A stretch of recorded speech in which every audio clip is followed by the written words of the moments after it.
L'histoire que je vais partager avec vous aujourd'hui, je l'ai entendue il y a longtemps, et honnêtement, elle m'a beaucoup touché. C'est important de la connaître, car d'abord, il ne faut jamais faire confiance à n'importe qui, surtout aux inconnus. Et puis, il ne faut jamais sous-estimer ou ignorer un petit détail, parce que parfois, un simple détail peut sauver une vie.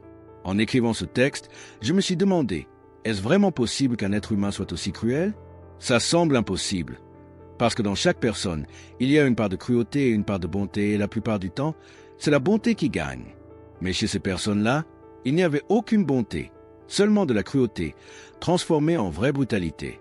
C'est une histoire très émotive, avec des événements très durs. Donc, je ne la conseille pas aux enfants de moins de 18 ans. Je ne vais pas vous faire attendre plus longtemps. Aujourd'hui, je vais vous raconter l'histoire de Junko Furuta, une jeune fille japonaise qui a été retenue prisonnière par un groupe de criminels pendant 44 jours. Durant cette période, elle a subi les pires tortures imaginables. On peut dire qu'elle a vécu 44 jours d'enfer, où chaque jour ressemblait à une année entière. Et le plus choquant, c'est ce qui est arrivé ensuite aux 4 criminels responsables. Préparez-vous, parce que ce que vous allez entendre dans cette vidéo va vraiment vous choquer. Notre histoire commence avec Junko Furuta. Elle est née le 18 janvier 1971 dans une ville japonaise appelée Misato. Junko vivait avec ses parents et ses 2 frères. Sa vie était simple, stable et heureuse. Elle était aimée de tous. Toujours polie, souriante, gentille. Une bonne élève, sérieuse et pleine d'énergie. À côté de ses études, elle travaillait dans une petite usine pour économiser de l'argent. Car après ses études, elle avait déjà été acceptée pour travailler dans un magasin. C'était une fille que tout le monde respectait. Toujours prête à aider sa mère, toujours attentionnée avec son petit frère, et quand elle parlait, sa voix était douce et calme. Junko était belle, à l'intérieur comme à l'extérieur. Mais malheureusement, sa beauté a attiré la mauvaise personne. Hiroshi Miyano avait 18 ans. Son visage faisait peur, un vrai visage de criminel. Il appartenait à une organisation criminelle très puissante au Japon, les Yakuza. Grâce à son comportement violent et à son charisme de chef de gang, il est rapidement devenu le leader d'un petit groupe de délinquants. Au début, il commettait de petits délits, mais peu à peu, ils sont passés à des crimes beaucoup plus graves, le viol. Leur première tentative a échoué, mais lors de la deuxième, ils ont emmené une étudiante dans un hôtel et l'ont violée. Plus tard, ils ont agressé une autre femme. Cette fois, elle est allée porter plainte à la police. Mais à la fin des années 80, les autorités ne prenaient pas ce genre d'affaires au sérieux. Puisqu'ils étaient adolescents, la police a décidé de ne pas poursuivre l'affaire. Ils ont même dit que la victime avait dû aller avec eux volontairement. Et l'affaire a été classée. Peut-être parce qu'Hiroshi appartenait aux Yakuza et que les Yakuza avaient de l'influence partout. Il est très possible qu'ils aient fait pression pour étouffer l'affaire. Peu après, Hiroshi a entendu parler d'une fille. Une fille différente des autres, Junko Furuta, belle, polie, innocente. Et surtout, elle rejetait toutes les avances des voyous. Cela a immédiatement attiré son attention. Il a commencé à se renseigner sur elle, à l'observer. Et rapidement, il s'est dit « Je veux cette fille ». Le 25 novembre 1988, Hiroshi et son ami Minato étaient dehors en train de chercher une nouvelle victime. Et ce jour-là, ils ont croisé Junko qui rentrait chez elle à vélo après son travail. Ils ont alors imaginé un piège. Minato s'est approché et l'a fait tomber de son vélo. Ensuite, Hiroshi est arrivé en faisant semblant de ne rien savoir. Il lui a demandé « Est-ce que ça va? Tu veux que je t'accompagne chez toi ?» Junko, pensant qu'il voulait simplement l'aider, a accepté. Elle ne se doutait pas qu'elle venait de tomber dans un piège. Mais au lieu de la raccompagner chez elle, Hiroshi l'a entraînée dans un entrepôt abandonné. Et là, il a montré son vrai visage. Fini le masque du garçon poli. Devant elle se tenait un membre des Yakuza. Il l'a menacée. « Si tu n'obéis pas, je te tue et je tuerai aussi toute ta famille. » Au début, Junko a refusé. Elle a même essayé de s'échapper. Mais Hiroshi l'en a empêché. Il ne cessait de la menacer, répétant qu'elle devait lui obéir parce qu'il était Yakuza. Il l'a retenue jusqu'à la nuit, puis l'a emmenée dans un hôtel sous la menace. Et là, il l'a violée. Après cela, il a appelé son ami Shura et s'est vanté de ce qu'il venait de faire. Shura lui a répondu « Ne la relâche pas, moi aussi, je veux la violer. » Le lendemain, le 26 novembre 1988, Hiroshi est allé dans un jardin avec Junko pour attendre 2 de ses amis. Un peu plus tard sont arrivés Minato et Yasushi Watanabe. Quand ils sont venus, ils l'ont encerclé et ont commencé à l'effrayer. Ils lui ont dit « Si tu essaies de t'échapper, on sait où tu habites. On tuera toute ta famille. » Ensuite, devant elle, ils ont réfléchi à l'endroit où ils allaient l'emmener. Finalement, ils ont choisi la maison de Minato au 2e étage. C'était une grande maison, et comme ses parents étaient souvent présents, personne ne pouvait se douter de rien. Et c'est là que vont commencer pour Junko 44 jours d'enfer. Le premier jour, le 27 novembre, les parents de Junko étaient inquiets parce qu'elle n'était pas rentrée à la maison. Ils ont commencé à la chercher et sont allés déclarer sa disparition à la police. Hiroshi et ses amis ont alors appris que les parents cherchaient Junko. Ils lui ont ordonné d'appeler chez elle et de dire à ses parents qu'elle était simplement partie en voyage avec des amis, qu'il n'y avait aucune raison de s'inquiéter. C'est ce qu'elle a fait, et même sa voix ne montrait aucun signe de détresse. Ses parents ont donc été convaincus qu'elle allait bien, et ils ont annulé la déclaration de disparition. À partir de là, personne ne cherchait plus Junko. Le 28 novembre, Hiroshi et ses amis, avec d'autres qu'ils avaient appelés, comme Tetsuo Nakamura et Korehara, qui avaient 16 ans, ont tous abusé d'elle. Quand l'un terminait, il la passait à un autre, comme si elle n'était qu'un objet ou un jouet. D'autres délinquants de leur entourage ont entendu parler de ce qui se passait. Beaucoup sont venus, certains seulement pour regarder, d'autres pour participer. Ils se vantaient même d'avoir kidnappé une fille et demandaient qui voulait participer. Junko était agressée chaque jour par plus de 12 personnes différentes. Il y avait même des filles qui venaient. Elles se moquaient d'elle, l'insultaient, la forçaient à danser nue et dessinaient sur son corps. Parfois, ils la sortaient sur le balcon, presque sans vêtements, alors qu'il faisait un froid glacial. Et pour être honnête, il faut dire ce qu'ils faisaient. Ils introduisaient dans son corps des objets en métal, des bâtons, une batte de golf et même des bouteilles en verre. Ils la forçaient aussi à boire de l'alcool, du lait pourri et à fumer des cigarettes contre sa volonté. Jusque-là, pour eux, ce n'était que des expériences. Comme si ce n'était pas un être humain, mais juste un objet sur lequel ils testaient leur cruauté.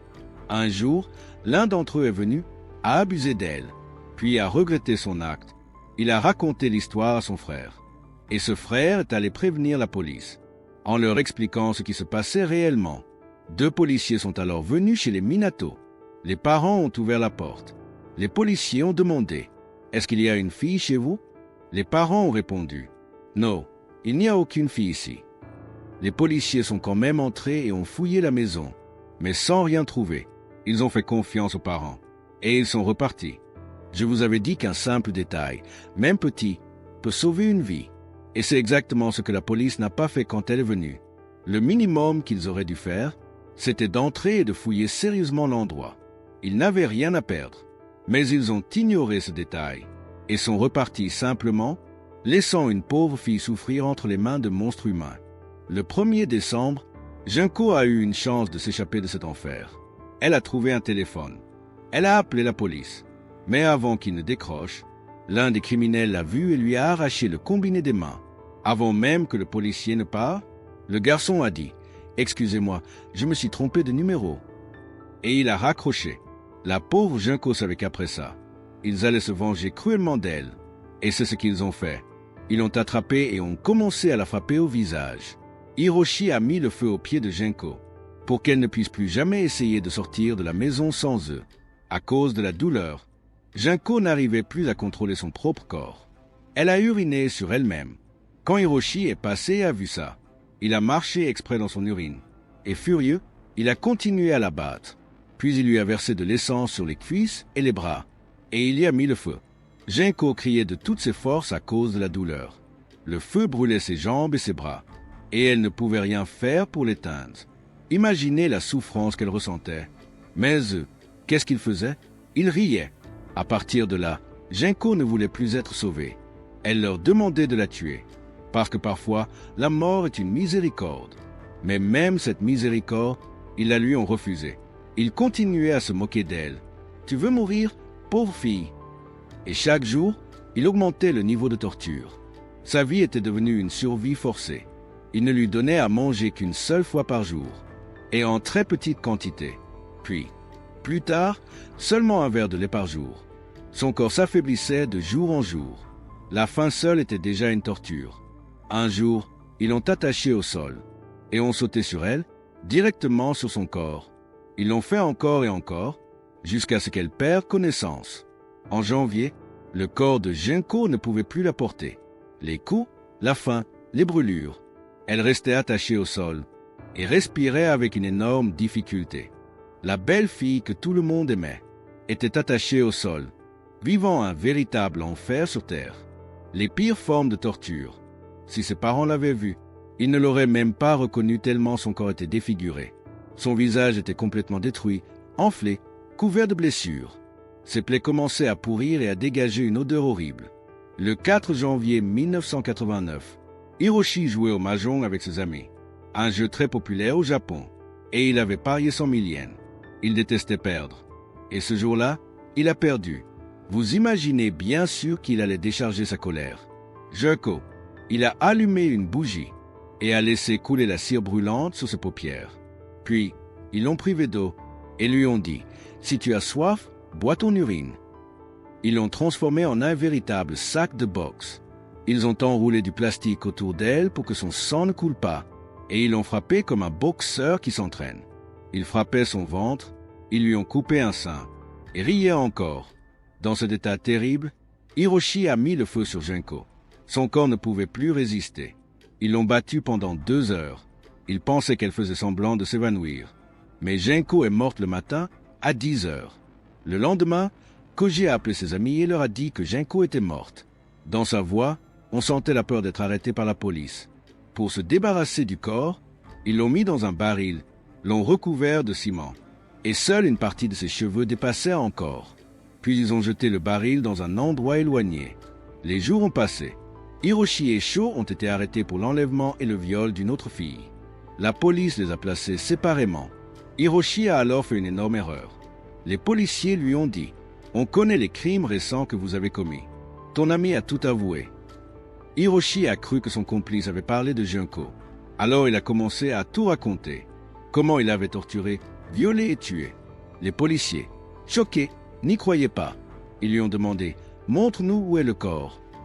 Le 29 mars 1989, ils sont allés à l'endroit indiqué. Ils ont vu les cheveux dépasser du baril. Ils ont brisé le ciment. À l'intérieur, ils ont trouvé Junko. Ils ont été bouleversés par la scène. Une jeune fille au corps maigre, affamée, les os brisés, enceinte, et même du verre retrouvé dans son corps. Son visage était tellement abîmé que ses propres parents n'auraient pas pu la reconnaître. La police a arrêté le groupe principal. Hiroshi Miyano, Nobuharu Minato, Jio Kamisaku, Yasushi Watanabe et Koji Minato, le grand frère de Nobuharu. Ils ont essayé aussi de retrouver les centaines d'autres garçons qui avaient participé au viol et aux tortures, mais ils n'ont pas pu les identifier tous. Le corps de Junko a été rendu à sa famille. Imaginez la douleur, le chagrin. Ses parents ne cessaient de se demander « Qu'est-ce qui se serait passé si nous avions assisté le jour où elle nous a appelés ?» Les funérailles ont eu lieu le 2 avril 1989. Sa famille, ses camarades de classe et même le patron du magasin où elle devait travailler étaient présents. Ce dernier a offert à la famille l'uniforme que Junko aurait dû porter pour son premier jour de travail. Ils l'ont enterré avec. Le jour de la remise des diplômes, ses parents sont allés chercher le diplôme à sa place. Au tribunal, les accusés étaient protégés par la loi japonaise sur les mineurs. Mais le crime était tellement horrible, tellement brutal, que la presse a publié leurs photos. Pendant les audiences, quand les juges décrivaient ce qu'ils avaient fait à Junko, des personnes présentes dans la salle vomissaient en les écoutant. En 1990, le tribunal les a condamnés, mais pas pour meurtre, pour violence ayant entraîné la mort. Les peines étaient très légères, juste quelques années, car au Japon, quand un mineur commet un crime, même s'il est monstrueux, on préfère lui donner une seconde chance pour réintégrer la société, plutôt que de le punir sévèrement. Certains disent même que la Yakuza a influencé la décision. L'opinion publique était scandalisée. La police de Tokyo a reçu des milliers de lettres et de pétitions, réclamant des peines exemplaires, la peine de mort ou au moins la prison à vie. Mais le tribunal a justifié son jugement en disant « Il n'y avait pas d'intention de tuer ». En 1991, les criminels ont demandé un appel pour réduire leur peine. Le tribunal a finalement alourdi les peines. Hiroshi, qui avait reçu 17 ans au départ, a vu sa peine augmenter de 3 ans, soit 20 ans, la plus longue peine possible au Japon après la perpétuité. Ses parents ont vendu leur maison et l'ont donnée à la famille de Genko, en guise de compensation pour les crimes de leur fils, car ils ne pouvaient pas supporter ce qu'il avait fait, et ont quitté la ville pour ne plus affronter les regards des habitants. En 2009, Hiroshi est sorti de prison et a changé son nom pour Yokohama. Il affichait encore son appartenance à la Yakuza. En 2013, il a été de nouveau arrêté pour fraude, afin de prendre l'argent des gens dans une banque, mais il n'a pas été jugé. Minato avait d'abord été condamné à 5 ans, mais en appel, sa peine est passée à 9 ans. Le crime avait eu lieu chez eux, mais ses parents et son frère n'ont pas été jugés. Minato est sorti en 1998, a changé son nom pour Shinji Minato, s'est marié avec une Grecque et a eu un fils. Mais le couple a rapidement divorcé. En 2018, il a été arrêté de nouveau pour une autre affaire. Il a attaqué quelqu'un et l'a frappé avec un bâton et un couteau. Il a été condamné à 18 mois de prison plus 3 ans de surveillance. Les peines étaient très légères. On avait l'impression que la justice n'existait pas. Yasushi Tanabe a été condamné à 3 ans, puis c'est en appel. Son appel a été refusé en 1992. Et il est sorti en 1996, malade et pauvre, sans un sou, et mort seul en 2021. Tetsuo Nakamura a été condamné à 9 ans, et est sorti en 2000. Shura a été condamné entre 5 et 10 ans, et est sorti en 1999, sans regret pour ce qu'il avait fait. Sa mère a maudit Junko.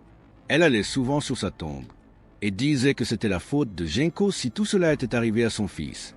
Il a lui aussi changé son nom pour Kamisaku, et a travaillé. Mais dès qu'on découvrait son passé, il était rejeté et est retourné à la Yakuza. En 2004, il a été arrêté pour avoir kidnappé et torturé un homme, et a été condamné à 4 ans. Après, il a vécu seul, dépendant de l'aide sociale. En 2022, sa mère lui a apporté à manger à la maison, et l'a trouvé mort, assis sur les toilettes. Il avait pris des médicaments pour les nerfs, et on pense qu'il s'est étouffé avec son vomi. Genko n'est plus vu comme une victime, mais comme un symbole de la souffrance et de l'injustice. Son histoire a inspiré des livres et des films. On ne peut imaginer un crime plus atroce que celui que nous avons raconté dans cette vidéo.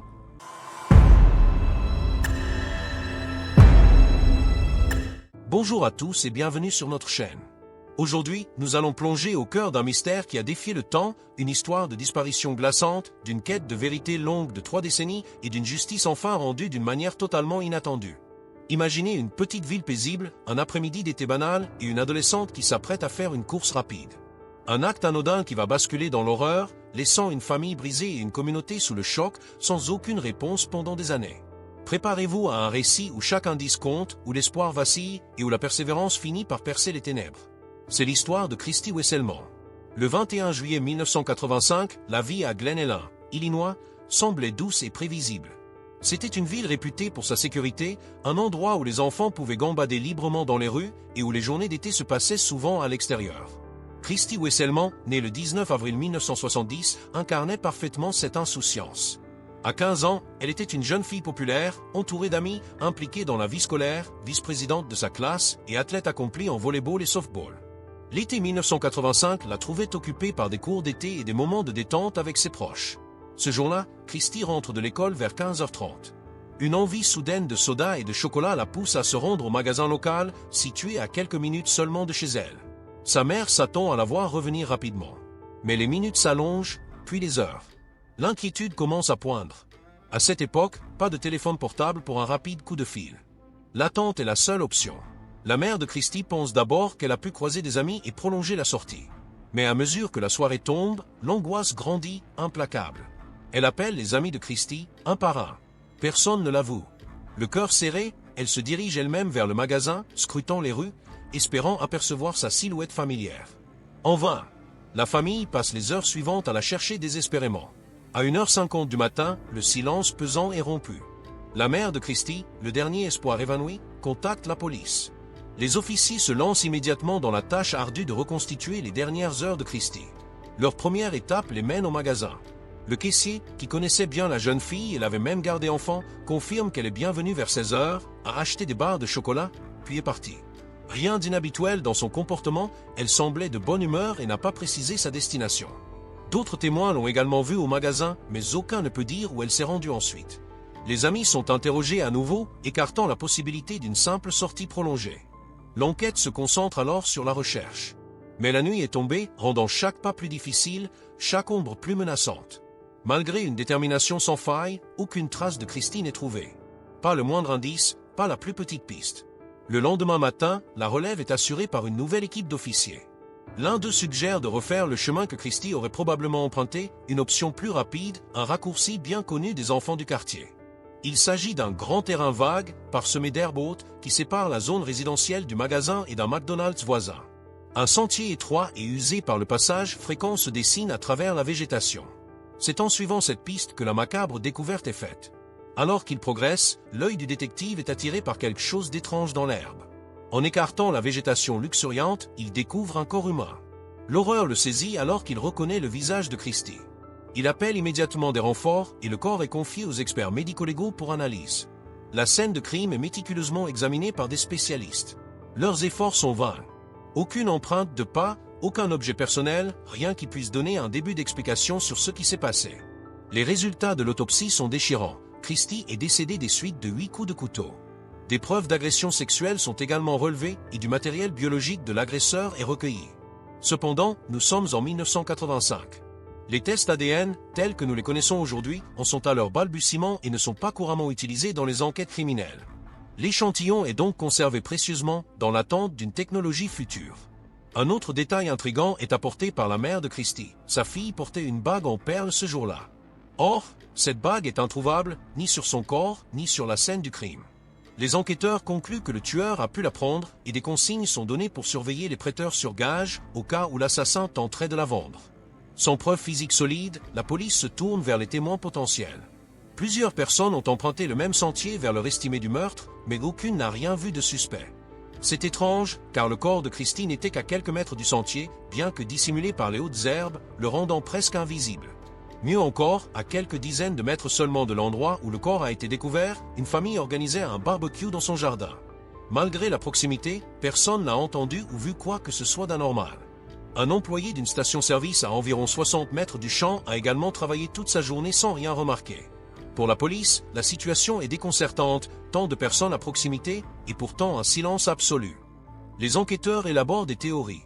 L'agresseur inconnu a pu suivre Christy depuis le magasin jusqu'au champ ou la croiser sur le chemin. Il l'aurait ensuite entraînée à quelques mètres dans les herbes hautes et l'aurait tuée, le tout sans faire le moindre bruit. La possibilité que Christy ait connu son agresseur est envisagée, ce qui pourrait expliquer l'absence de cris dans une si petite ville où tout le monde se connaissait. La police commence à enquêter sur tous les hommes qui connaissaient Christy, mais cette piste ne mène nulle part. Une liste d'hommes de la région ayant des antécédents de crimes violents est établie, plusieurs suspects sont examinés, mais aucun ne peut être lié au meurtre. Pendant plusieurs mois, l'enquête piétine. Les pistes sont suivies, les nouveaux suspects interrogés, mais chaque fil d'Ariane se transforme en impasse. 3 longues années s'écoulent sans progrès significatif. Puis, en 1988, une avancée inattendue se profile. L'analyse ADN gagne en importance dans les investigations criminelles. Les détectives décident de collecter des échantillons d'ADN de tous les suspects potentiels de l'affaire Christy, accumulés au fil des ans. Beaucoup coopèrent et aucun de leurs échantillons ne correspond aux preuves biologiques trouvées sur la scène. Mais il y a une exception, une personne qui refuse de fournir un échantillon d'ADN, Dana Henry. Dana Henry, un homme de 34 ans vivant près du champ où Christy a été retrouvé, était dans le viseur de la police depuis le début de l'enquête. À l'époque, il avait nié toute implication, mais son refus catégorique de donner un échantillon d'ADN alimente sérieusement les doutes des détectives quant à son innocence. La police obtient une ordonnance du tribunal pour le contraindre à fournir son ADN. Henry comparaît, persiste à clamer son innocence, mais il est accusé d'outrage au tribunal et détenu pendant plusieurs jours. C'est seulement après cette épreuve qu'il accepte de fournir son échantillon d'ADN. Finalement, son ADN ne correspond pas à celui du tueur. Henry est libéré. À sa sortie, il raconte aux journalistes avoir été détenu nu et n'avoir cédé qu'après une immense pression.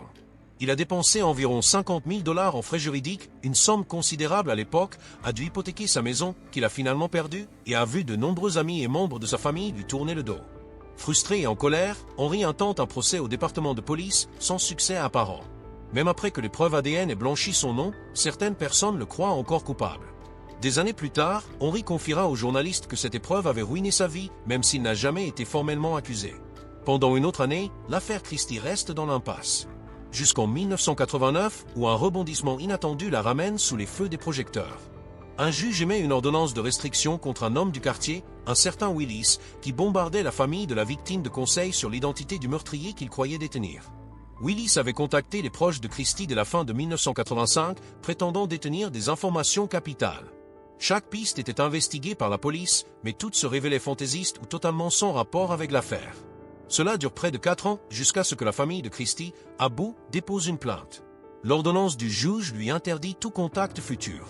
Suite à cela, la police enquête sur Willis lui-même, mais ne trouve aucune preuve le liant au crime. En 2000, l'ADN du tueur est téléchargé dans la base de données du FBI, mais aucun match n'est trouvé. L'affaire retombe dans le froid, revisitée de temps à autre par la police, mais sans jamais se rapprocher de l'arrestation du tueur. 3 décennies entières s'écoulent. Les détectives d'origine ont tous pris leur retraite ou ont été mutés, et le dossier de Christie a été confié à une nouvelle équipe. L'espoir de résoudre l'affaire s'amenuise d'année en année. Puis, en 2015, l'impensable se produit.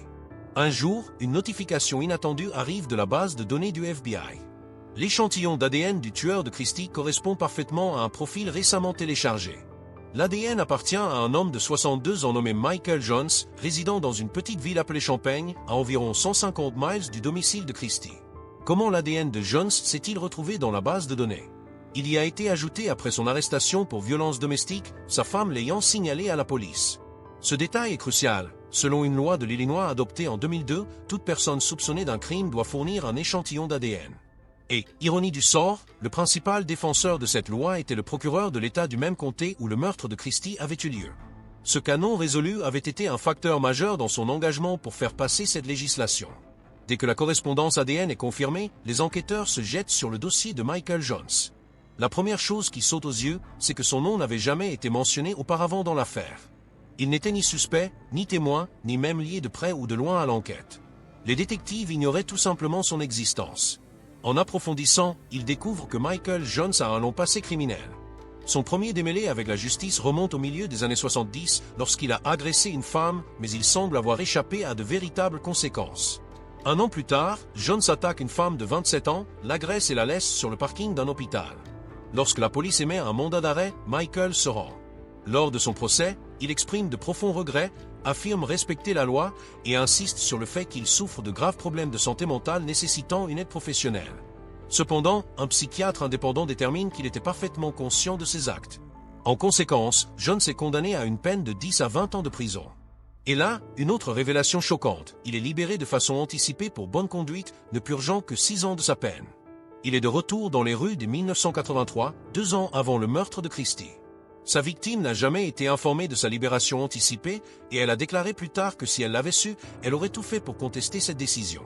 1 an après sa libération, Michael se marie. Mais en 1994, sa première femme le quitte et obtient une ordonnance de restriction contre lui. La raison? Il avait montré un intérêt malsain pour l'un de ses jeunes parents. Malgré ce comportement alarmant, aucune accusation formelle n'est portée. En 1999, Michael est de nouveau arrêté, cette fois pour avoir agressé un membre de la famille de sa nouvelle petite amie. Les détectives apprennent également que Michael faisait souvent de longs voyages en moto en solitaire et rendait fréquemment visite à des proches à Chicago. Étant donné que la ville de Christie se trouvait en périphérie de son itinéraire, il est tout à fait possible qu'il ait traversé la région en se rendant chez sa famille. Si tel est le cas, cela expliquerait pourquoi il n'est jamais apparu sur le radar des détectives. S'il n'a fait que passer quelques heures, il aurait été presque impossible de suivre sa présence.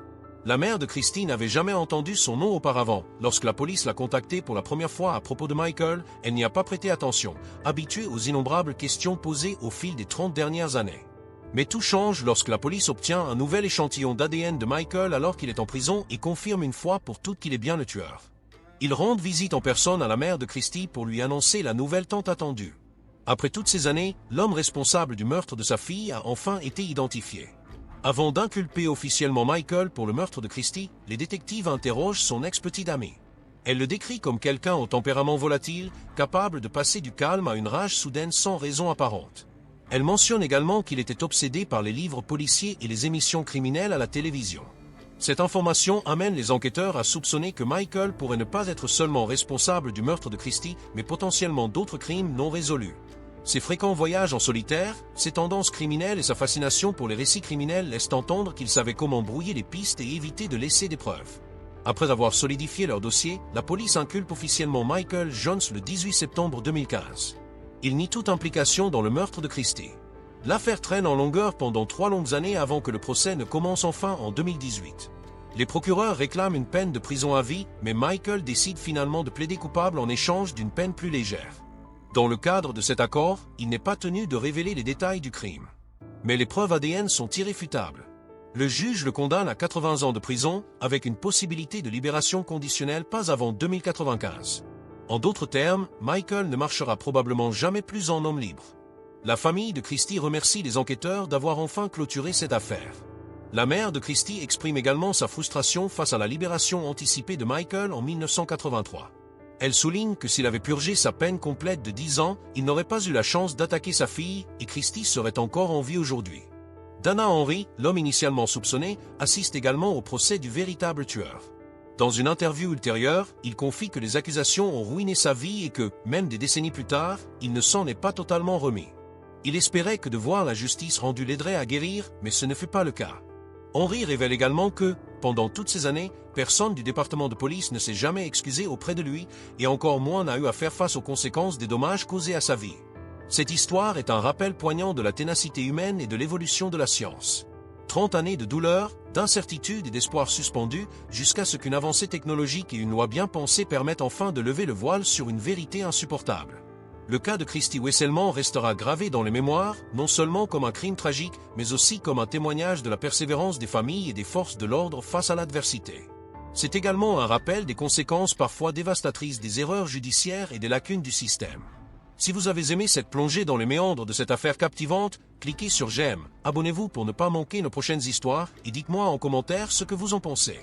Vos réactions sont importantes pour nous. À très bientôt pour un nouveau mystère.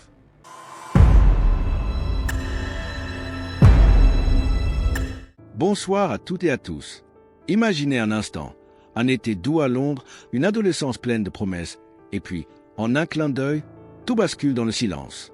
C'est l'histoire d'Alice Gross, une jeune fille dont la disparition a secoué le Royaume-Uni et dont la fin tragique a révélé une vérité glaçante. Aujourd'hui, nous allons plonger au cœur d'une affaire qui, malgré sa résolution officielle, laisse encore de nombreuses questions en suspens. Accrochez-vous, car l'histoire d'Alice est celle d'une quête désespérée, de rebondissements inattendus et d'un sombre secret enfoui. Notre histoire commence avec Alice Poppy Madeleine Gross, née le 14 février 2000, un jour de Saint-Valentin. Au moment des faits, en août 2014, elle n'a que 14 ans, mais déjà, elle est une force créative débordante. Alice vit à Hanwell, dans l'ouest de Londres, avec ses parents, José et Rosalind, et sa sœur aînée, Nina. Alice n'est pas une adolescente comme les autres. Elle aime dessiner, se perd dans la musique, joue du piano et du violon avec un talent indéniable. Elle écrit et chante même ses propres chansons. Sa voix est décrite comme « lovely ».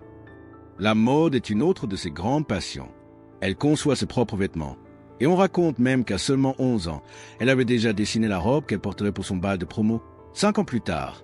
Cependant, derrière cette façade de joie de vivre, Alice traversait une épreuve.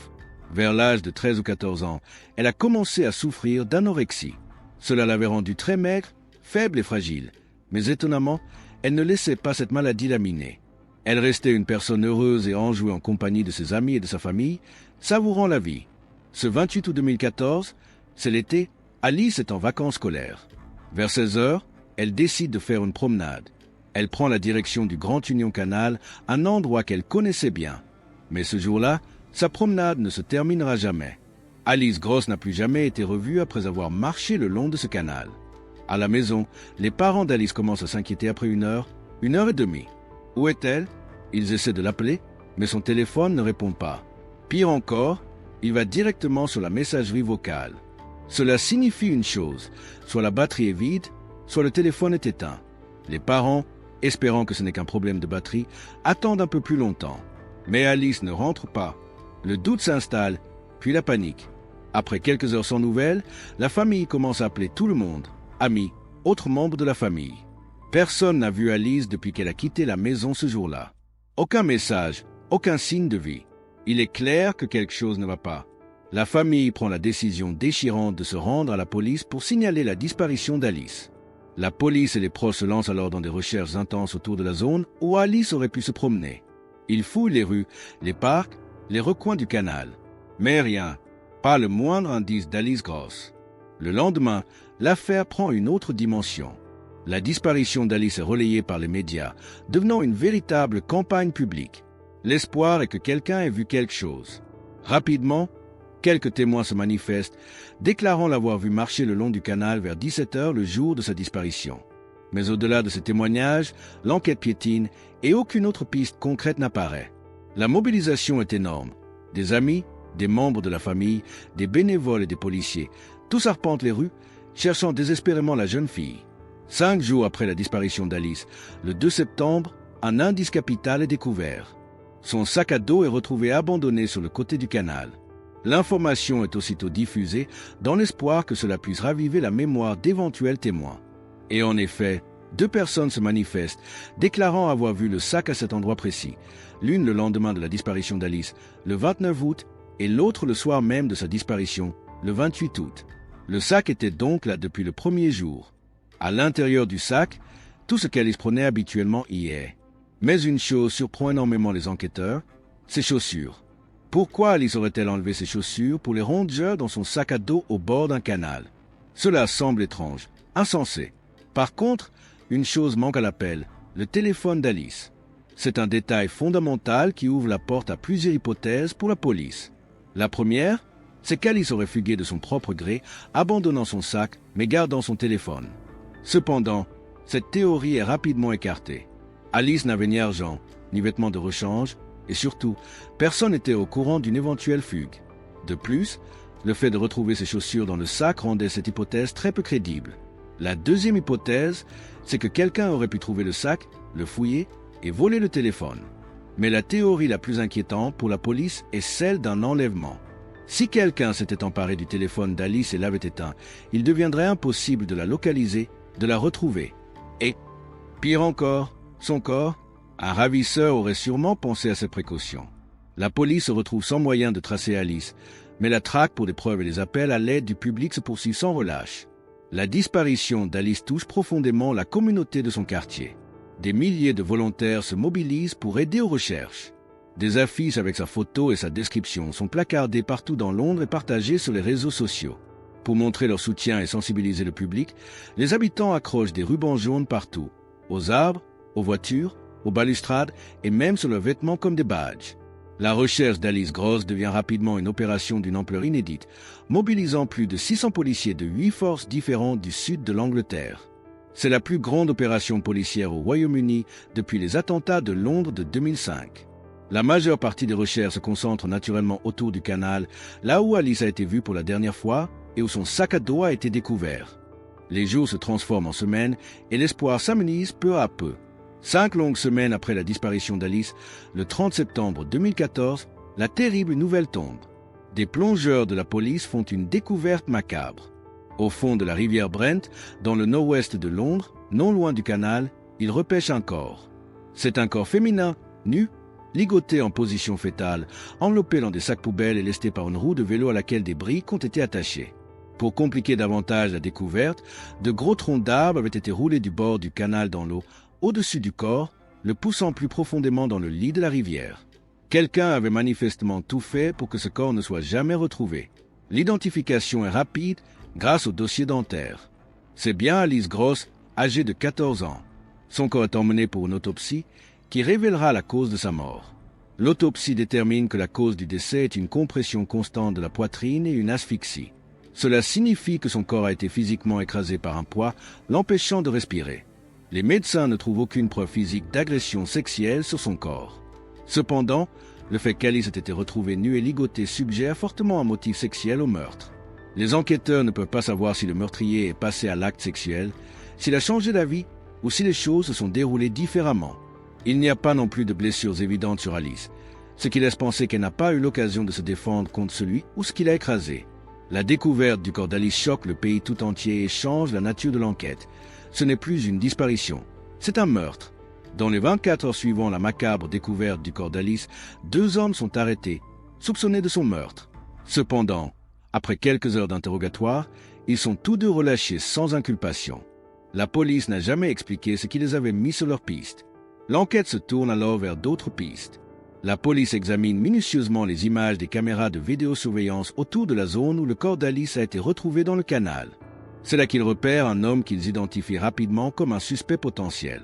Cet homme est vu arrivant à vélo sur les lieux, une première fois le soir de la disparition d'Alice, puis 2 fois le lendemain, une fois le matin et une fois le soir.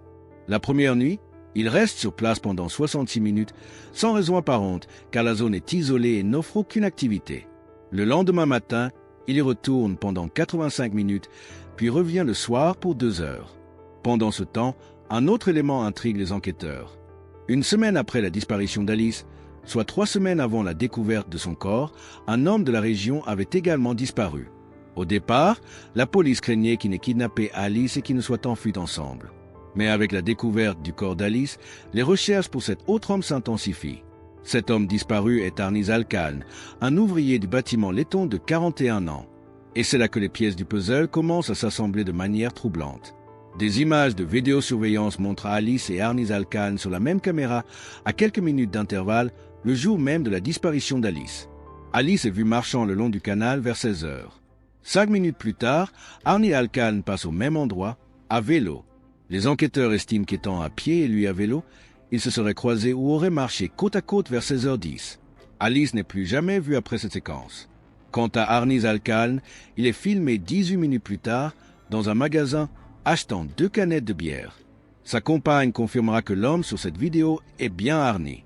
L'homme filmé à 3 reprises sur les lieux de la découverte du corps n'est pas formellement identifié comme étant Arnis Alkan sur les vidéos, mais de nombreux éléments le désignent. L'homme est à vélo, et Arnis était connu pour se déplacer exclusivement à vélo, ne conduisant pas. De plus, Alice et Arnis vivaient dans la même zone. Ces preuves, bien que circonstancielles, pèsent lourdement sur Arnis Alkan. Les soupçons de la police envers Arnis Alkan s'intensifient encore davantage le 4 octobre 2014. Le 4 octobre 2014, le corps d'Arnis Alkan est retrouvé dans un parc local. Il s'était suicidé par pendaison. Son corps, fortement décomposé, aurait séjourné là environ 1 mois, ce qui correspond étrangement à la période de la découverte du corps d'Alice. Pour la police, déjà suspicieuse, cette mort par suicide semble être une tentative désespérée d'échapper à la justice, comme s'il savait qu'il allait être découvert. L'enquête s'oriente alors entièrement sur Arnis Alkan et son passé criminel est passé au crible. Ce qu'il découvre est effrayant. En 2009, Arnis avait été arrêté pour agression sexuelle sur une autre jeune fille de 14 ans. Fait glaçant. Cette agression avait eu lieu à seulement 2 miles de l'endroit où le corps d'Alice allait être retrouvé 5 ans plus tard. Les charges avaient été abandonnées à l'époque car la victime, traumatisée, ne souhaitait pas endurer un procès. Mais c'est son historique criminel en Lettonie qui achève de convaincre la police de sa culpabilité. Arnis Alkan avait eu plusieurs démêlés avec la justice pour possession d'armes et agression. Et, plus choquant encore, à la fin des années 1990 et début des années 2000, il avait purgé une peine de 7 ans de prison pour le meurtre de sa femme en Lettonie. Cet homme avait donc déjà tué une femme et agressé sexuellement une autre jeune fille de 14 ans. Il était clair qu'il était capable d'un tel crime. Presque immédiatement après sa libération de prison en Lettonie, il avait déménagé au Royaume-Uni, trouvé une nouvelle petite amie et tenté de refaire sa vie. Le domicile d'Arnis Alkan est fouillé de fond en comble. Tous ses appareils électroniques, ordinateurs et téléphones sont saisis pour être examinés. Les enquêteurs découvrent que le 3 septembre, la veille de son suicide, il avait effectué des recherches en ligne sur la disparition d'Alice Gross. Pendant la fouille de sa maison, la police décide de creuser son patio, récemment construit. C'est là qu'ils font une découverte cruciale, un iPhone blanc, très endommagé et déterré. Bien qu'il manque le numéro de série, rendant impossible une identification à 100%, l'iPhone correspond au modèle et à la couleur de celui d'Alice. Une preuve circonstancielle de plus qui s'ajoute au dossier. Maintenant que la police a le corps d'Arnis Alkan, elle peut réexaminer toute la scène du crime avec son ADN dans l'espoir de trouver une correspondance sur le corps d'Alice ou dans les environs. Alice et Arnis ne se connaissaient absolument pas, leurs âges et leur cercle social étant trop différents. Si son ADN était trouvé sur elle, cela serait une preuve irréfutable. C'est à ce stade de l'enquête que l'affaire Alice Gross plonge dans une certaine confusion, en raison de rapports contradictoires concernant la preuve ADN. D'après certaines sources, l'ADN d'Arnis Alkan aurait été retrouvé sur un mégot de cigarette, à quelques mètres de l'endroit où le corps d'Alice a été découvert. Cela confirmerait sa présence dans la zone et corrobore les images de vidéosurveillance. D'autres sources vont plus loin. affirmant que l'ADN d'Arnie aurait été retrouvé sur les sacs poubelles utilisés pour dissimuler le corps, sur les chaussures d'Alice et même sur ses parties génitales. Cependant, l'oratrice de la vidéo, Eleanor Nial, souligne le manque de preuves officielles pour ces affirmations et exprime de sérieux doutes. Il n'y avait pas de blessure de légitime défense sur Alice, pas de preuves d'agression sexuelle ni d'autres blessures évidentes, ce qui rend difficile d'expliquer comment son ADN aurait pu se trouver là. D'autres rapports affirment même qu'aucun ADN d'Arnie n'a été trouvé sur la scène du crime. Les informations sont tellement conflictuelles qu'il est impossible de savoir ce qui est vrai sans une déclaration officielle de la police ou un documentaire validé. De plus, une grande partie des vêtements d'Alice n'a jamais été retrouvée, à l'exception de ses chaussures dans le sac. Le fait que ces chaussures aient été mises dans son sac et que ce sac ait été abandonné loin de l'endroit où son corps a été découvert reste un mystère. Pourquoi un tueur aurait-il fait cela? Pour quelles raisons? Les motivations exactes de ces actes demeurent obscures. Le corps nu et ligoté d'Alice, sans preuve d'agression sexuelle, pose également la question du but recherché par le meurtrier. S'agissait-il de faciliter la dissimulation du corps après le meurtre? Malgré ces zones d'ombre, la police parvient à une conclusion ferme. En janvier 2015, elle déclare publiquement que toutes les preuves désignaient Arnie Zalkan de manière irréfutable. S'il n'était pas mort, il aurait été inculpé du meurtre d'Alice Gross. Ainsi, l'affaire Alice Gross est officiellement close. L'histoire d'Alice Gross est une tragédie poignante, celle d'une jeune fille pleine de vie, dont le destin a été brutalement interrompu par la rencontre avec un homme au passé des plus sombres. Bien que l'affaire ait été résolue par les autorités, le deuil de la famille et les questions persistantes autour des preuves ADN et des motivations précises laissent un goût amer. L'enquête a montré la force de la mobilisation communautaire et l'acharnement de la police, mais elle a aussi mis en lumière les complexités et les incertitudes qui peuvent entourer les crimes les plus odieux. Alice Gross est partie trop tôt, mais son histoire est un rappel sombre de la vulnérabilité de l'innocence et de l'ombre que la violence peut jeter sur nos vies. Elle reste, dans la mémoire collective, le symbole d'une vie volée, d'une famille brisée et d'une énigme résolue, mais dont certains échos résonnent encore.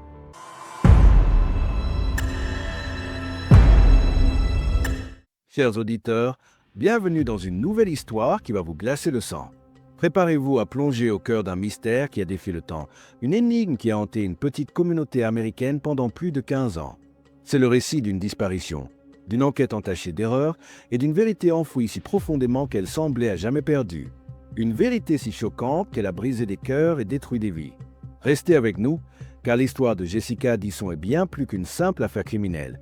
C'est un thriller haletant où chaque détail compte et où le monstre se cachait sous le masque de la familiarité.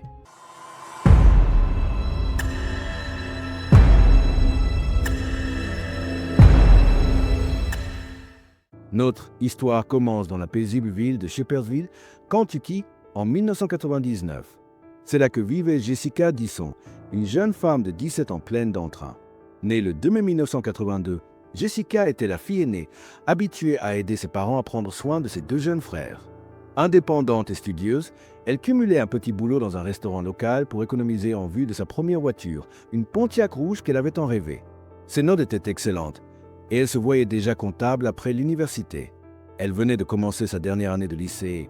Comble du bonheur, elle sortait avec un garçon qui la rendait folle de joie. La vie lui souriait, ou du moins, c'est ce qu'il semblait. Le vendredi 10 septembre 1999, la journée de Jessica a commencé comme n'importe quelle autre. Ses parents sont partis travailler tôt, ses jeunes frères sont allés à l'arrêt de bus pour l'école, la laissant seule à la maison. Elle devait prendre sa Pontiac pour se rendre à ses cours peu après. Mais aux alentours de midi, lorsque sa mère est rentrée, un détail a immédiatement attiré son attention. La voiture de Jessica était garée devant la maison. Elle aurait dû être en classe à cette heure-là. Le cœur serré, la mère de Jessica est entrée dans la maison, persuadée que sa fille avait simplement trop dormi. Mais la chambre de Jessica était vide. Un frisson d'inquiétude la parcourut. Pensant à un problème mécanique, elle a pris une clé de rechange pour démarrer la voiture. Mais en s'approchant, la scène qu'elle a découverte a transformé l'inquiétude en terreur. La portière conducteur était entr'ouverte. Pire encore, le téléphone portable de Jessica gisait sur le siège, avec les chiffres 9 et un composé sur l'écran. Sous le siège avant, traînaient une de ses chaussures et ses clés. À l'arrière, ses manuels scolaires, ses vêtements de travail et son sac à main.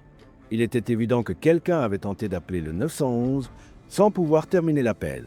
Jessica, si organisée, n'aurait jamais laissé toutes ses affaires ainsi, ni marché des kilomètres à pied jusqu'à l'école. Les parents ont appelé l'école et le verdict est tombé. Jessica n'avait pas assisté au cours. Quelques heures plus tard, son meilleur ami du restaurant a appelé, disant que Jessica ne s'était pas présentée à son service. L'alarme était maximale. Les parents de Jessica ont immédiatement contacté la police, craignant le pire. Mais ce qu'ils ont rencontré était une indifférence glaçante. Le shérif a simplement suggéré que Jessica s'était probablement enfuie et reviendrait d'elle-même. Il n'a même pas tenu compte du téléphone avec un début d'appel au 911, ni de la chaussure manquante qui rendait improbable une longue marche. Malgré leurs supplications, le shérif a refusé d'ouvrir une enquête. Désespérés, les parents de Jessica ont décidé de prendre les choses en main. Ils ont contacté tous leurs proches, amis et connaissances. Personne n'avait vu Jessica.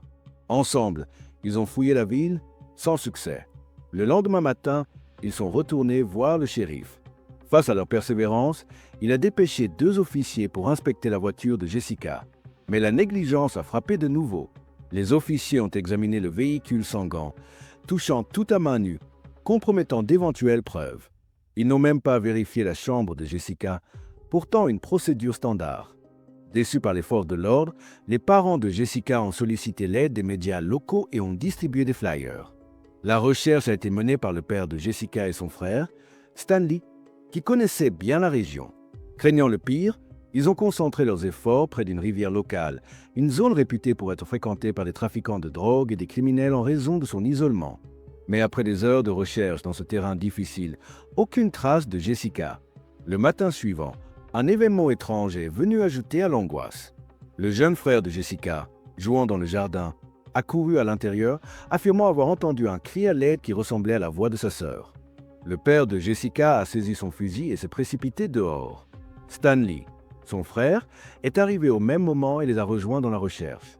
C'est alors qu'ils ont remarqué de la fumée s'élever de la propriété voisine, celle de David Brooks, un homme de 40 ans.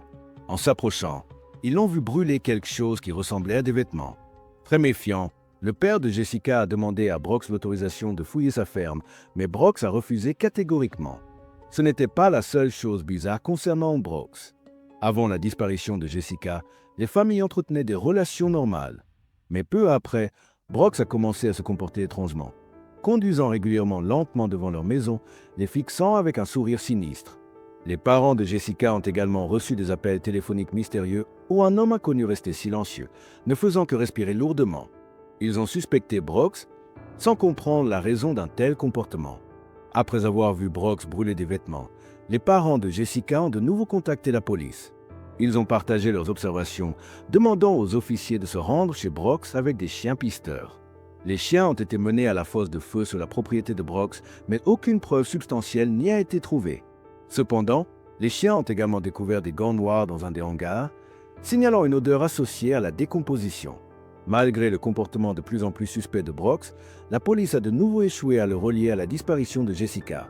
Face à l'inertie de la police locale, le père de Jessica a décidé de contacter le FBI. Généralement réticent à ouvrir des enquêtes uniquement sur des appels de proches, le FBI a cette fois-ci décidé de s'impliquer immédiatement, évaluant la gravité des faits. À partir de ce moment, une véritable enquête a commencé. Les agents du FBI ont recueilli des empreintes digitales dans la chambre de Jessica et sa voiture. Ils ont saisi toutes les preuves potentielles pour analyse et les ont envoyées au laboratoire. Des recherches terrestres approfondies ont été organisées, utilisant des hélicoptères et mobilisant des volontaires. Ils ont même minutieusement examiné le fond de l'étang près de la maison de Jessica. Puis, une découverte alarmante a été faite sur la ferme de Brooks. Dans un hangar, les agents du FBI ont trouvé une photo imprimée de Jessica. Cette découverte troublante a renforcé les soupçons des détectives quant à l'implication de Brooks. Son frère, Joseph, s'est également montré étrange lors de la fouille. Pourtant, malgré ces indices, aucune preuve matérielle suffisamment solide pour arrêter les frères n'a été trouvée. Les enquêteurs étaient presque certains que Jessica n'était plus en vie. Le 27 septembre, 17 jours après sa disparition, la police a reçu un appel. Une femme conduisant près de la rivière, là où le père de Jessica avait cherché, a aperçu quelque chose d'étrange près d'un arbre. En s'approchant, elle a réalisé que c'était un corps humain et a immédiatement appelé la police. Les agents du FBI sont arrivés sur les lieux et ont découvert le corps sans vie d'une jeune femme, à qui il manquait des doigts et des membres. Une corde avec des traces de peinture rouge et argentée était attachée autour de ses jambes et des parties de ses vêtements manquaient, suggérant une agression sexuelle. L'état de décomposition a avancé rendait l'identification difficile. Un officier s'est rendu chez les parents de Jessica. Le père n'a pas pu se résoudre à regarder sa fille décédée, mais la mère a accepté. Sur les lieux, elle n'a d'abord pas reconnu le corps, mais son regard est tombé sur un petit tatouage de papillon, identique à celui de sa fille situé au même endroit. Plus tard, des experts médicaux ont confirmé l'identité et déterminé que la cause du décès était la strangulation. De nombreuses ecchymoses ont été trouvées sur son corps et les experts ont révélé que ses membres et doigts avaient été détachés post-mortem. Le fait le plus dévastateur, Jessica était restée en vie pendant environ 3 jours après sa disparition. Cela signifiait que la police avait eu une chance de la sauver, mais n'avait entrepris aucune action concrète. Après la découverte du corps, le FBI a réinterrogé David Brooks. Cette fois, il a changé son histoire.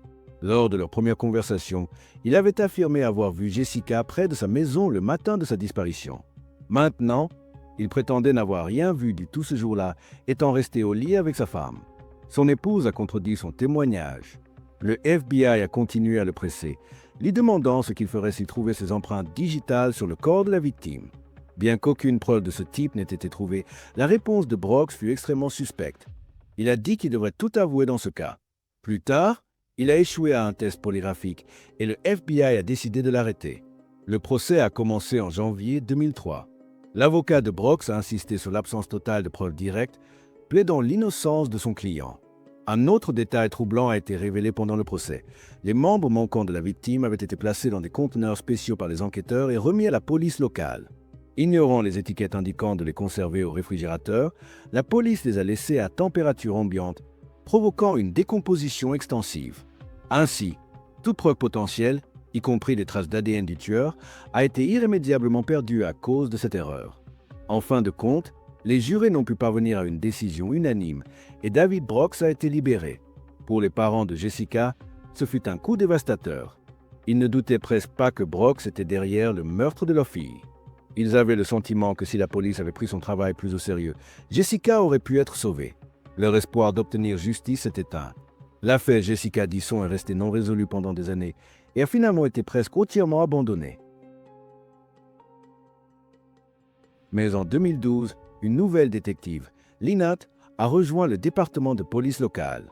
Elle a été chargée d'enquêter sur les affaires non résolues et son attention s'est immédiatement portée sur le meurtre de Jessica. En examinant les dossiers, elle a été choquée par la négligence de ses prédécesseurs.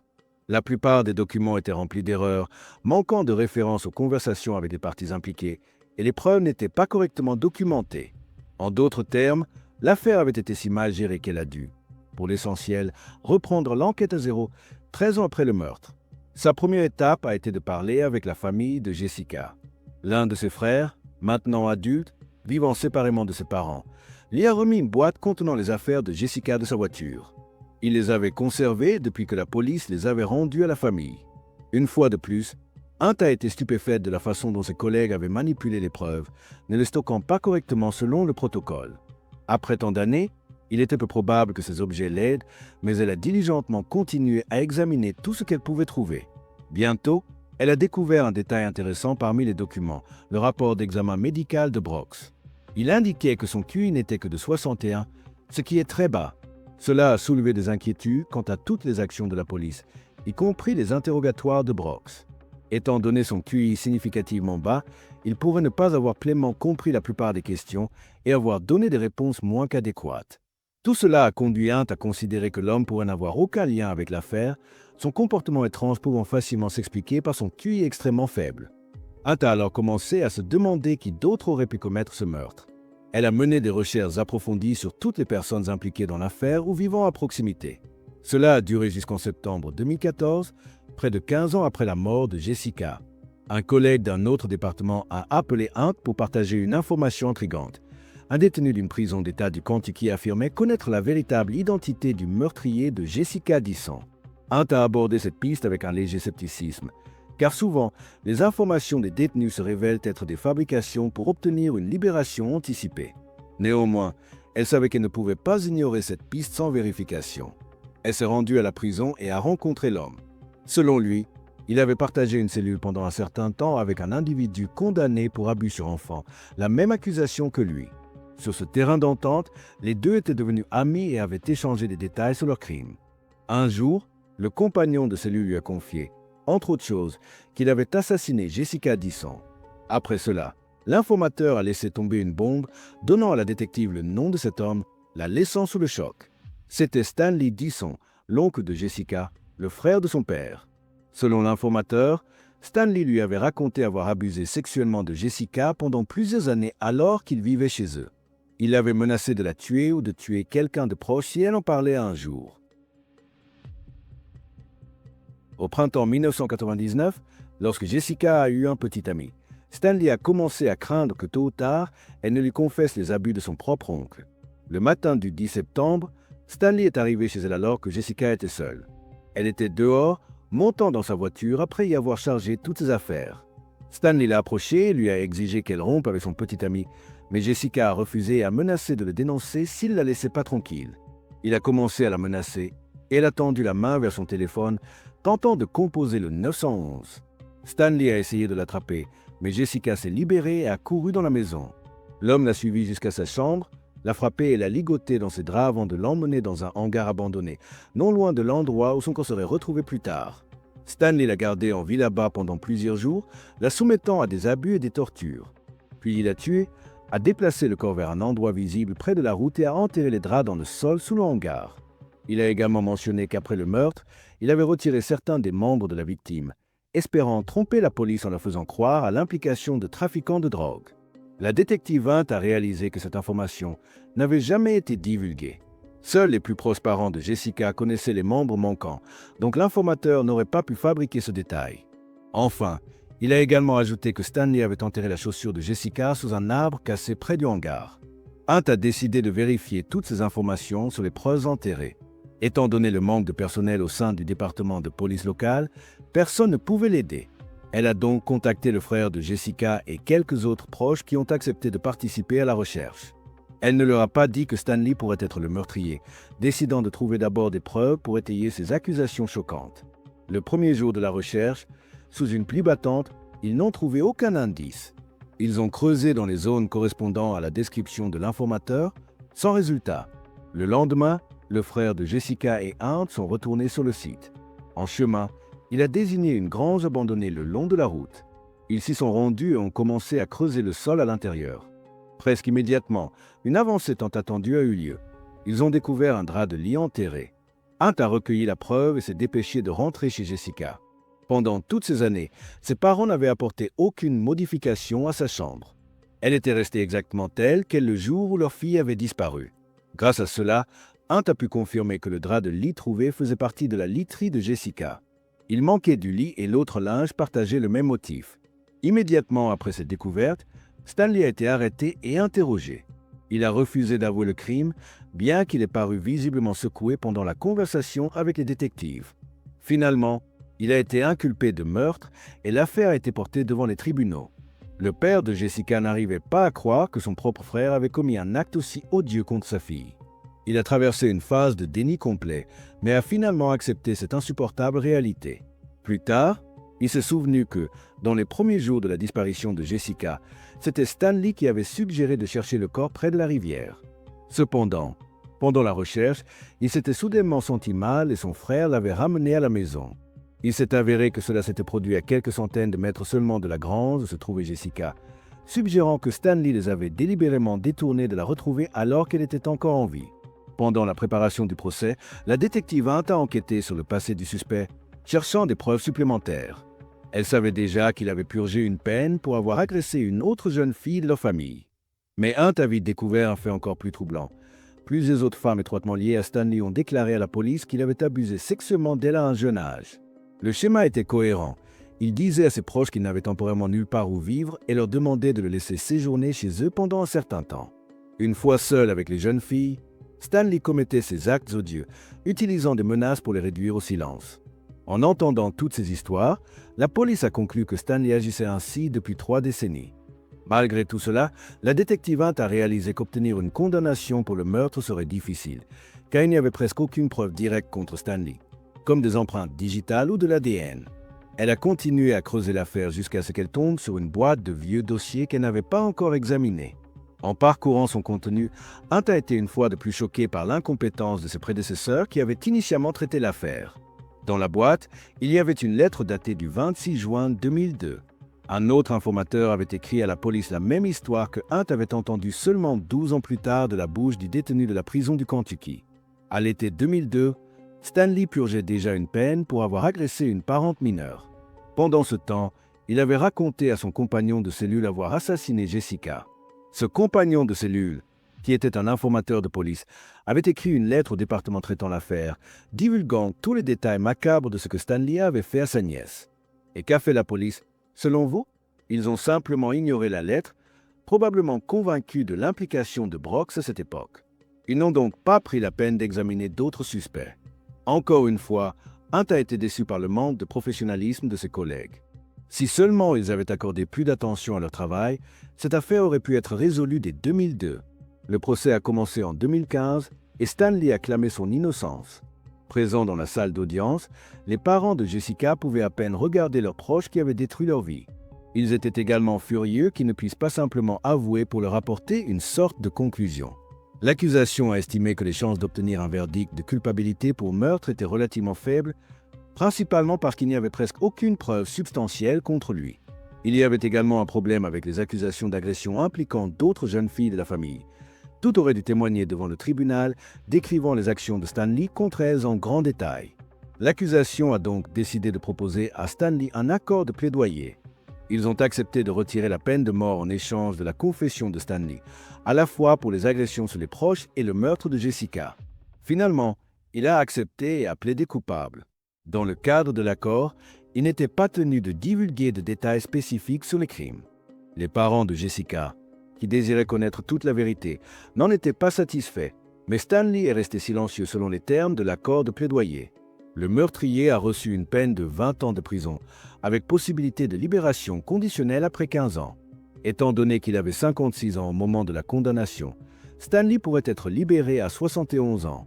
Après le procès, le père de Jessica a promis que si son frère ne mourrait pas en prison, il l'attendrait pour prendre les choses en main. En 2019, Stanley a donné sa première interview, affirmant n'avoir pas tué Jessica. Selon lui, il était au travail ce matin-là, mais cela était impossible à vérifier après 2 décennies. Il ne pouvait pas non plus expliquer comment 2 informateurs sans lien entre eux avaient pu raconter des histoires identiques, y compris des détails connus uniquement du meurtrier, comme le lieu d'enterrement des draps de lit. Quant à David Brooks, les détectives n'excluent toujours pas sa potentielle implication mineure dans l'affaire. Stanley le connaissait et aurait pu lui demander de l'aide pour se débarrasser des affaires de la victime. Étant donné le faible QI de Brooks, il pourrait ne pas avoir pleinement compris toute la situation. Il est possible qu'il ait brûlé les vêtements de la jeune fille dans le feu et que Stanley lui ait remis les gants avec l'odeur du corps que les chiens avaient détecté. Il est également possible qu'il ait laissé la photo de Jessica dans le hangar de Stanley pour l'incriminer. Cependant, la vérité pourrait ne jamais être entièrement révélée, car Brooks est décédé en 2021 des suites de problèmes cardiaques. L'histoire de Jessica Disson est un triste rappel des conséquences dévastatrices de la négligence et de la violence et de la quête inlassable de justice. Ce n'est pas seulement l'histoire d'une jeune vie tragiquement fauchée, mais aussi celle d'un système judiciaire qui a failli, de preuves mal gérées et d'un crime horrible commis par quelqu'un en qui la victime avait confiance. Elle souligne l'importance cruciale de chaque détail dans une enquête et le dévouement inébranlable de ceux qui refusent d'abandonner, même après des décennies. La justice, pour Jessica, est arrivée trop tard, mais elle est arrivée révélant la véritable face du monstre qui se cachait à la vue de tous. C'est une histoire qui nous rappelle que parfois, le mal le plus profond ne vient pas des ombres lointaines, mais des recoins les plus sombres de nos propres familles.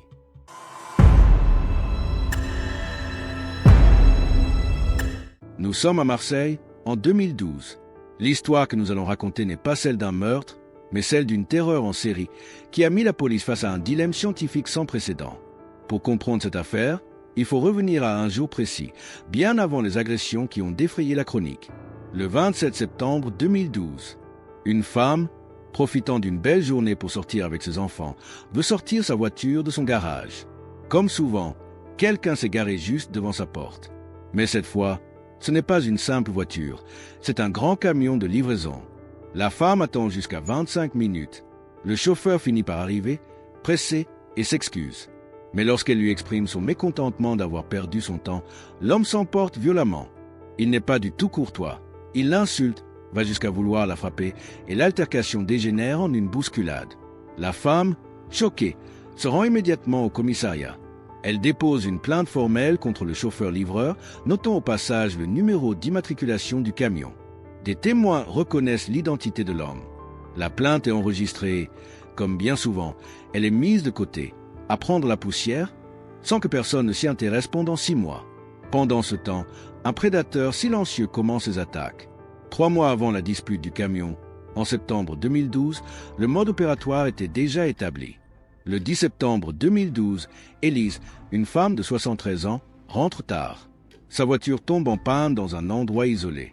Son fils part chercher de l'aide, la laissant seule. Soudain, l'agresseur arrive par derrière. La main sur la bouche, la menace murmure à l'oreille. « Si tu bouges, je te tue ».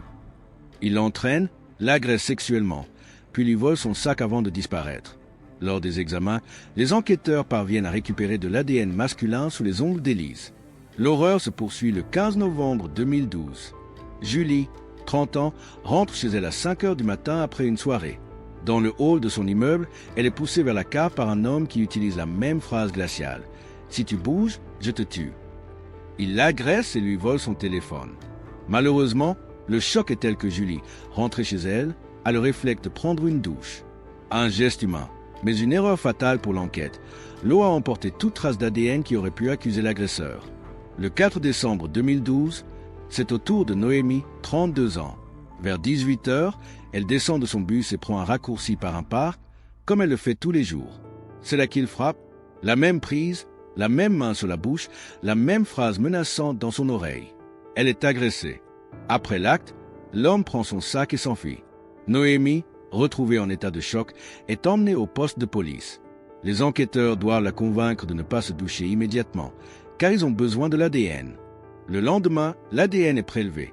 C'est un profil masculin, mais il n'existe dans aucune base de données criminelles. L'agresseur est un inconnu, mais en recoupant les déclarations des victimes, les enquêteurs savent qu'ils cherchent un violeur en série. Le mode opératoire est toujours le même.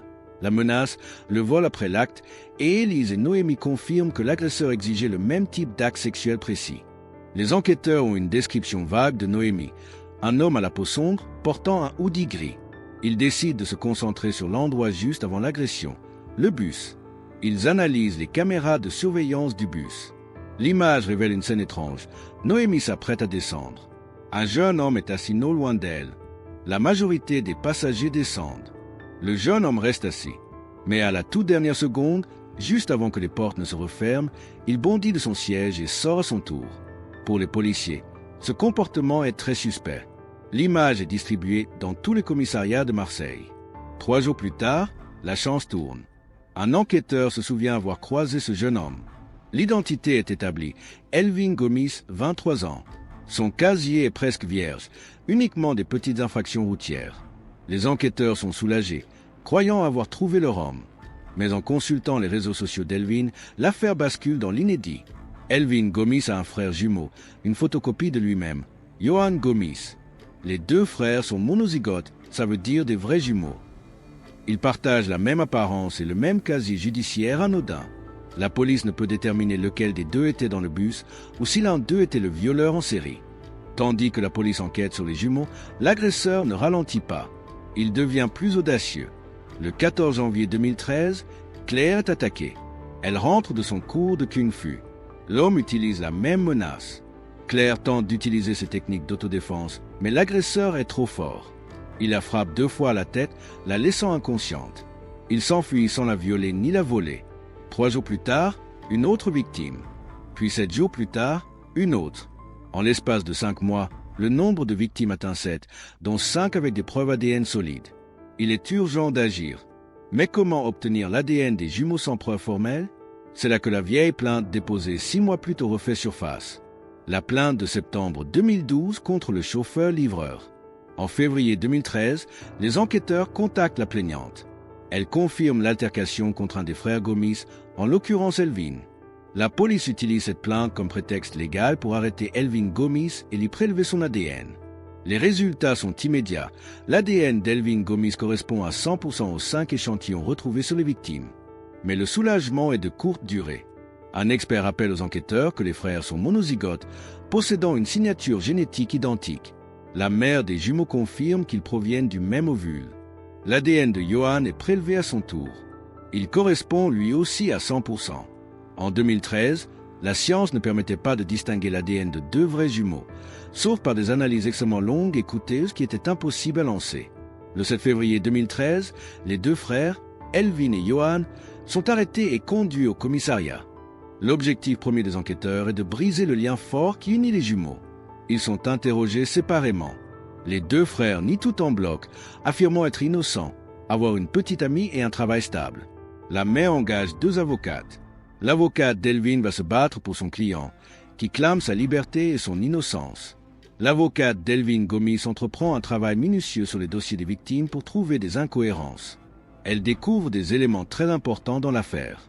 Le premier est: 3 victimes des agressions survenues en janvier 2013 avaient déclaré que l'agresseur avait pris la fuite en courant. Or, Elvin Gomis avait subi une opération du pied au début de janvier 2013, le rendant incapable de courir. Tandis que le deuxième est: l'agression de Noémie avait eu lieu vers 18 heures. Les fiches de pointage d'Elvin Gomis montrent qu'il était encore à son travail de chauffeur-livreur et qu'il n'avait quitté son service qu'à 19h47 ce jour-là. Enfin, le troisième. L'avocate de Johan avait remarqué que son client souffrait d'un problème d'élocution et de compréhension important, l'obligeant à lire sur les lèvres. En réinterrogeant Élise, la première victime, celle-ci se souvient que l'agresseur, lorsqu'il lui avait murmuré la menace à l'oreille, semblait avoir un défaut de prononciation. Tous ces indices pointent désormais vers Johan. Malgré ces preuves, les deux frères restent incarcérés pendant des mois dans des prisons différentes. Elvin, désespéré, écrit au juge pour réclamer son innocence et menacé de se faire du mal. Finalement, après 10 mois de détention, et face aux preuves qui l'exonèrent d'au moins la moitié des faits, Elvin Gomis est libéré. Le juge décide alors d'organiser une confrontation émotionnelle entre les deux frères au tribunal. La tension est insoutenable. Les jumeaux, qui avaient un lien fusionnel, se retrouvent face à face. Le juge interpelle Johan. « N'avez-vous pas honte de laisser votre propre frère jumeau en prison alors qu'il est innocent ?» Johan ne dit rien, il baisse la tête. L'audience est ajournée sans aveu. Ce n'est qu'à l'audience suivante, en janvier 2014, que Johan Gomis parle. Il fait un aveu partiel. Il reconnaît les vols et les agressions de rue, mais nie catégoriquement les viols. Il affirme qu'il est assez séduisant pour ne pas avoir besoin de forcer des relations. Cet aveu partiel, bien qu'insuffisant, permet de confirmer définitivement la liberté d'Elvin. Mais l'affaire Gomis prend fin lors de l'ultime audience, après 18 mois d'instruction et de procès. Johan Gomis, acculé, finit par avouer l'intégralité des faits. Il est l'auteur des agressions, des vols et des viols. Interrogé sur les 10 mois pendant lesquels il a laissé son frère, son jumeau, croupi en prison, Johan explique que son silence était dû à la peur du jugement de la société, sa famille et de ses amis. Les psychologues estiment que le véritable motif réside dans son complexe d'infériorité. À cause de son problème d'élocution, Johan se sentait moins bien qu'Elvin, malgré leur ressemblance physique.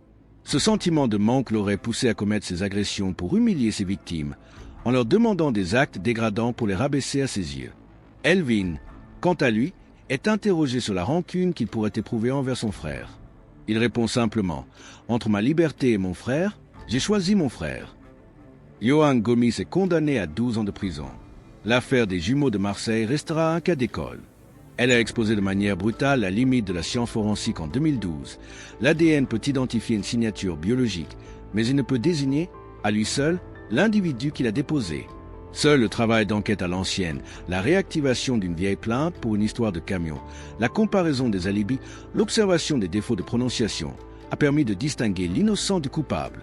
Une histoire qui nous rappelle que, même face aux preuves scientifiques les plus parfaites, l'humanité de l'enquête reste le seul moyen d'arriver à la justice.